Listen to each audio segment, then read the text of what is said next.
What is going on, everybody? I'm telling you, it's a nice day today, nice and toasty, sticky, hot and sticky. Some people love it, some people hate it. It's just however you perceive it, how you enjoy the weather that's given to you. I personally enjoy the nice weather, but I'm not here to chit-chat about the weather. I'm not a weatherman. My thought on today. Today is episode 104. Whew. They are getting up there in numbers, I'm telling you. I have been doing well on getting videos out every day during the week, and yesterday I slipped up and didn't put a video out. No excuse, but on the other hand, I have been changing up a work I do in the evening. I had switched it up a little bit from one place to another place, which is cutting down on my drive time in the evening significantly. A little less money, but it will be much more sustainable because it won't be so much time on the road. That was my first. Oof, I did it again. One day we are going to go a whole episode of me talking without saying that dreaded, I believe it's just a filler word, like I did it again. Where a lot of people, they say, or, those are filler words for not having, it's as if when you're talking to somebody or you're talking on a video that you just don't want to have any blank space in the conversation. It's not something that is done on purpose. I did a little digging into, that's what they call it. They call it filler words. I need to get used to having uncomfortable moments of silence in my videos if I have nothing to say, instead of just consistently saying or it can get annoying. It annoys me. Well, nothing really bothers me, but it just slightly is like, why do I keep doing that? It's a subconscious habit that I need to work on breaking. But today is episode 104. Wow, I got way off track there. My goodness, sorry about that. Thoughts for today is interesting.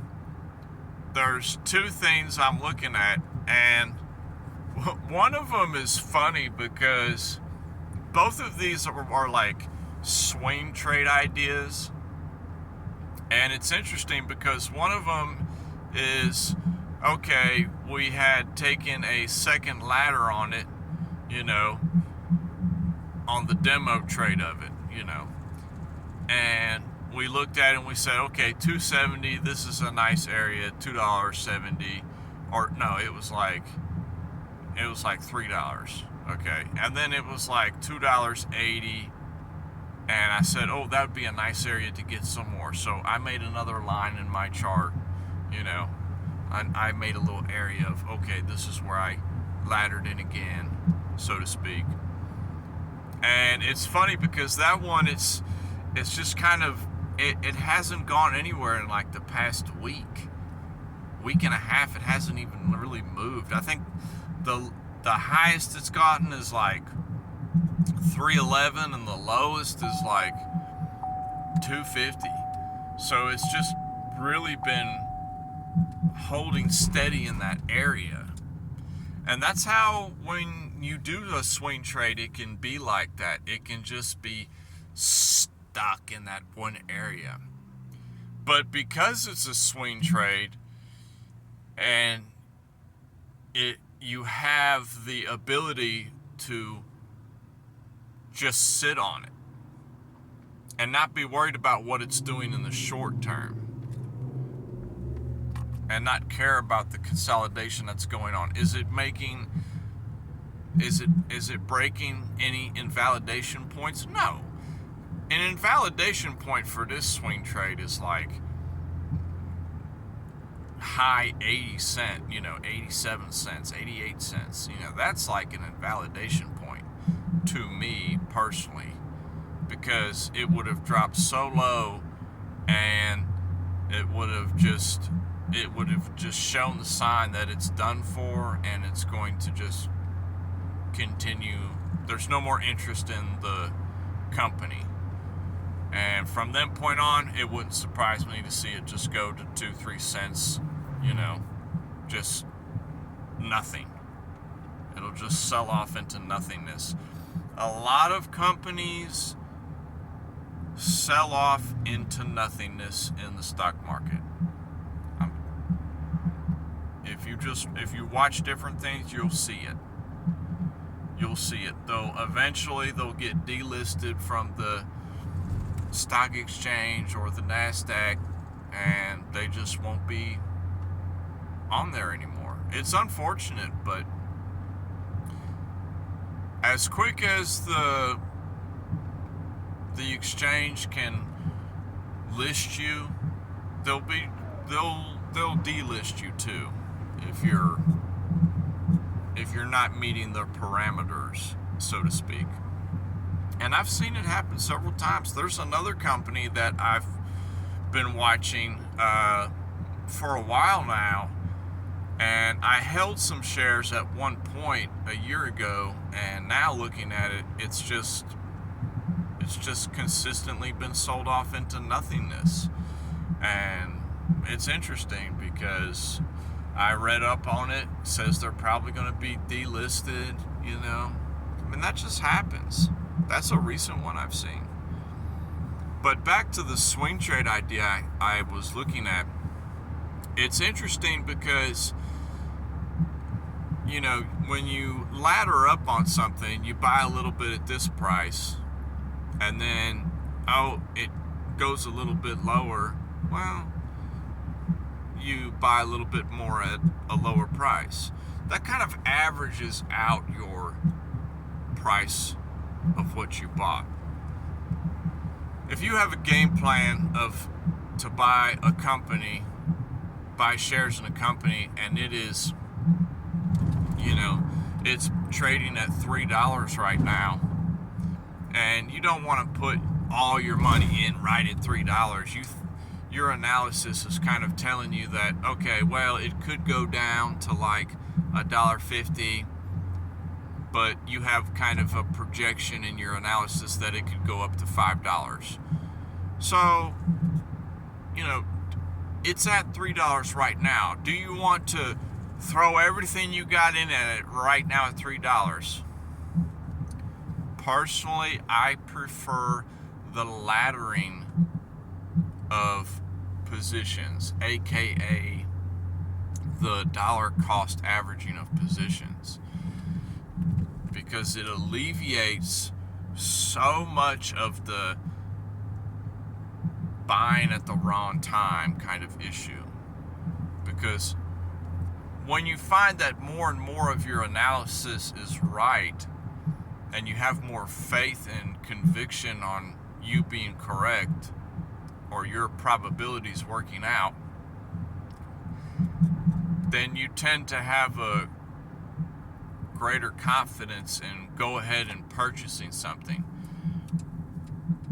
But when on the short term, when you're looking at something, it's not looking too hot, but you want to start getting in on this company. So a great way to ladder up on something is just, if it's at $3 today, say you wanted to buy, you know, just say you wanted to buy 2 shares of something. So it's at $3 today. Okay, you buy 1 share for $3. Well, a week goes by, you check it next week, it says the price had gone down, and now the price of that company is only $2.50 a share. So you say, okay, well, my plan is still there, it's still kind of solid, I'm going to go ahead and get another share at this better price. So you still have your share you bought at $3, and now you bought a second share at $2.50. That is like an example of laddering or dollar cost averaging on a position you have. So now, between your 2 shares, you bought one at $3 and you bought one at $2.50.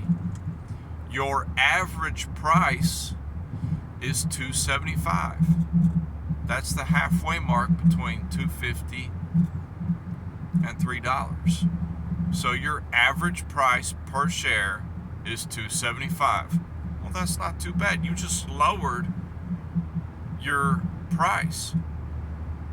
When price gets above $2.75, you're already in profit. You don't have to wait for it to get back above $3 to be in the money, so to speak. That's like the power of laddering. I call it laddering. That might not be the proper term. I know a lot of people in the space, they say dollar cost averaging. I just say laddering up.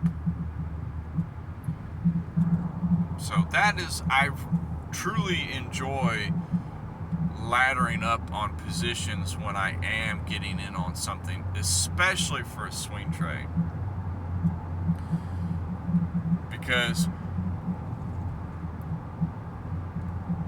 so long as it doesn't get to my validation point, I'm continually nibbling a little bit more and more. And it takes a lot of the guesswork out too, of trying to guess the exact bottom on a particular reversal pattern you're looking at. And another index fund that I was looking at, it's an interesting one because it's been in the pits for a few weeks now, but it interests me not just because it's so low, but because it's kind of making repeating patterns in the history of its price. And it's at different areas, so it's at different price ranges where it makes this particular behavior, but it's been doing it pretty consistently. I'm gonna put my, so it's it'll be interesting to see if it continues to make that same behavior. So that'll be a very interesting one to watch. I've been watching, because even though like a lot of things on it says, oh, why would you buy this? It's so low. It's repeating the same behavior that it's done 4 times in its history. So that right there, it kind of gives me a little insight of, okay, well, all I can use is what's happened in the past. And what's happened in the past on this particular company is it likes to make this play for so much percentage. And until it stops making that play, until something's yet to prove me wrong, I will continue to pursue that play. And so far, it has not disappointed. It's done very nice. It's done very nice. It's going to be very interesting to be watching that one. And people might say, man, why are you so generic on what you're speaking about and so vague? Because it doesn't matter. It doesn't matter the exact company. It doesn't matter the exact index fund. It doesn't matter what you're trading. It really doesn't. What matters is how you are approaching it personally. You could trade corn, you could trade oil, it doesn't matter. You can trade silver, gold, stocks, it doesn't matter. You could trade cryptocurrencies. It truly doesn't matter what you trade. What matters is how you are approaching it. That is like very important. Some things trade different than others. That would be a good subject for, I covered that a little bit many episodes ago, but that could be a refresher episode I bring up to just bring up my personal experience in different markets and how they behave and what might work best for your style. Only you can find that out, but kind of how I've found what works best for me. But that's kind of all I have on my mind today. I don't know why I'm drawing a blank.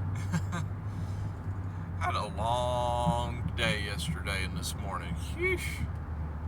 Busy, busy, busy. It's good to be really busy because you know you're accomplishing things. And on the other hand, it's like, you know, you got to find a little balance to not overdo it and keep your mind fresh. That's tricky to keep your mind fresh when your battery's, you know, at 0% and you keep kicking it to keep going. But we love y'all, and I will talk to everybody later.